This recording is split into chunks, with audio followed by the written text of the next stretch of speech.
Media प्रभारी सन्माननीय उत्तमजी शेवडे साहेब या ठिकाणी उपस्थित झाले। ते आजच्या या मीटिंगचं अध्यक्षस्थान ग्रहण करतील। सर्वांनी टाळ्या वाजवून त्यांचं स्वागत करावं।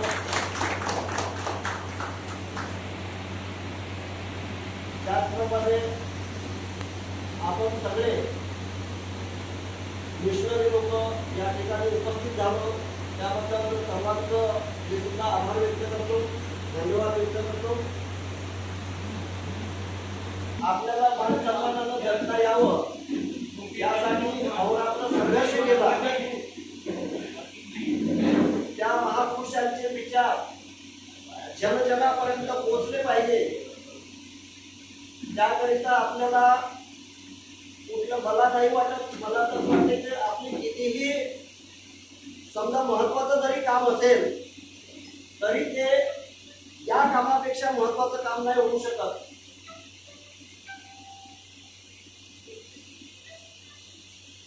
राहील आणि आपल्या या रॅलीचा मेसेज आपल्या या दक्षिण नागपूरमध्ये एक चांगला मेसेज कसा जाईल याची प्रत्येक मिशनरी कार्यकर्त्यांनी जबाबदारी घ्यायची आहे।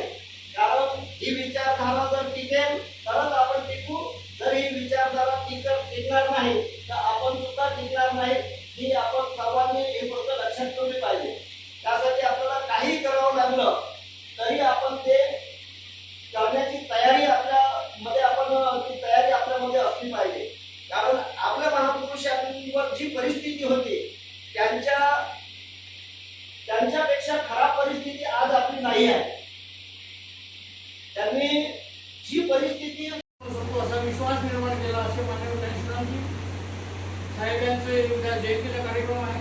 आपण गेल्या जानेवारी महिन्यापासून सतत या ठिकाणी बसत आहोत, व्हिडिओ घेत आहोत। आमची प्रामाणिक इच्छा अशी होती की बहुजन समाज पार्टीचा कारभार हा समोर केला पाहिजे। त्यातल्या जर आम्ही मागच्या इलेक्शनमध्ये पाहिलं साहेब उभे होते 2000 सर्व महापुरुषांना त्रिवारवंदन करून मी माझे 2 शब्द इथे मांडतो 2 मिनिटात। सर्वप्रथम आपल्या सर्वांचा मी आभारी आहे की आपण सर्वांनी सहकार्य करून हे 2000 मतं मिळाले।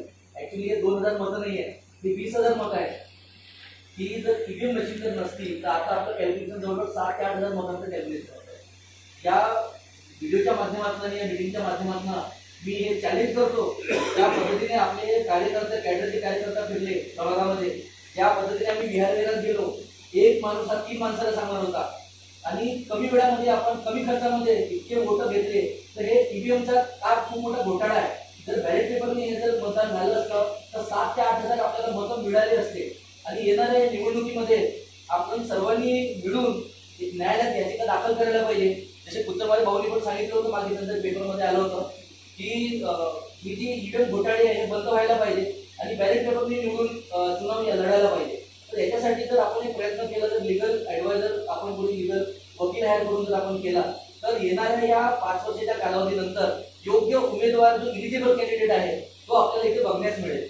आता काय मान्यवर कांशीराम साहेब यांच्या जयंतीनिमित्त साईपुत्र बुद्धविहार इथे आजची ही महत्वाची बैठक, या बैठकीला उपस्थित महाराष्ट्राचे मीडिया प्रभारी उत्तमजी शेवडे साहेब या बैठकीचे अध्यक्षस्थान या बैठकीला आले। ते आपले वेळात वेळ काढून या बैठकीला उपस्थित झाले, त्यांचं मी या प्रसंगी त्यांचं स्वागत करतो, आभार करतो।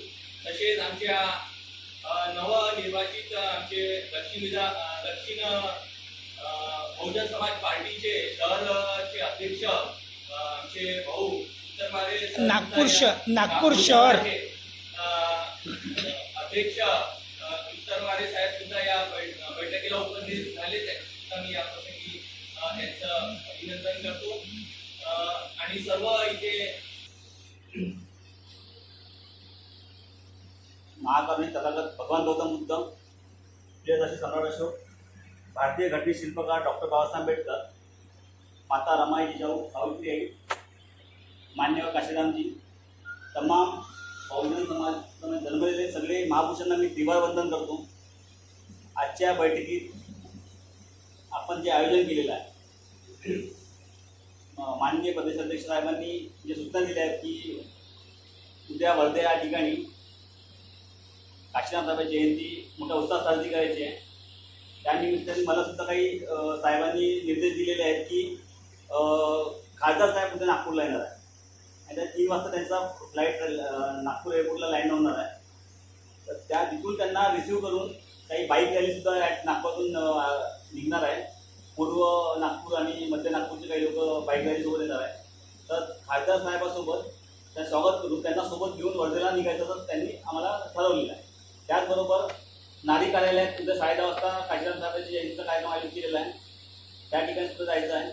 आणि साहेबांनी आता सांगितलं की जर सकाळी बाईक रॅली आहे तर मी आता तुमच्यापासून खूप ज्युनियर आहे आणि तुम्ही सगळे सिनियर आहे. तर तुमच्या सगळ्यांपासून विनंती आहे की चूकभूल होईल तर मला माफ कराल आणि तुम्ही सगळं मार्गदर्शन देऊन आपण किती चांगलं काम करू शकतो नागपूर शहरात. तुम्ही सगळ्यांच्या मार्गदर्शनाची खूप आवश्यकता आहे. त्या मी गेल्या 15 वर्षापासून सामाजिक कार्यात काम करत असतो. राष्ट्रपिता ज्योतिबा फुले नावाची अभ्यासिका मी उपस्थित राहा. यानंतर आजच्या आपल्या बैठकीचं आभार प्रदर्शन या आपल्या चळवळी म्हणजे भविष्यात ही चळवळ ज्यांच्या खांद्यावर येणार आहे तरुणांच्या असं सुरेश ढोके आपण विनंती करतो की ते आजच्या बैठकीचं आभार प्रदर्शन करतील असं विनंती करतो. सर्वांना जय भीम. आजच्या कार्यक्रमाला प्रामुख्याने उपस्थित माननीय महाराष्ट्र प्रदेशाचे मीडिया प्रभारी उत्तम शेवडे साहेब, त्याच्यानंतर महानगराध्यक्ष श्री अनिकेत उत्तरवाले साहेब, त्याच्यानंतर प्रभाग 34चे जे उमेदवार होते बहुजन समाज पक्षाचे प्रीतम संबरकर साहेब यांनी कार्यक्रमाला आवर्जून उपस्थिती लावली, त्याबद्दल त्यांचे मी आभार मानतो.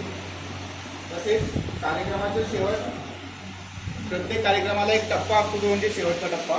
तर त्या टप्प्याला जाण्याच्या आधी जे म्हणजे शेवटे साहेबांनी जे वाक्य म्हटलं त्या वाक्याला मी एक पूर्ण आणखी त्याला एक कमेंट करतो म्हटलं की जे आता रिसेंटली राहुल गांधींनी स्टेटमेंट दिलं होतं की जर कांशीराम साहेब जर नेहरूंजीच्या काळात असते तर त्यांनी मुख्यमंत्री बनवलं, पण जर नेहरूंच्या काळात जर मान्यवर साहेब असते तर त्यांनी बाबासाहेबांना पंतप्रधान बनवलं. तर ह्या गोष्टीवर कोणी लक्ष देत नाही, ते उलट्या म्हणजे गोष्टी लक्ष देतात. तर तेच मला म्हणायचं होतं. तरी आजच्या कार्यक्रमाला जे उपस्थित असले त्या सगळ्यांना एकदा मी अभिवादन करतो, आभार करतो आणि आजचा कार्यक्रम इथेच संपला, इथे जाईल. आणि तरी उद्या सगळे म्हणजे जो टाईम ठरवला आहे धन्यवाद साहेब. आणि युवा नेत्यांनो पाऊल चाललेलं आहे.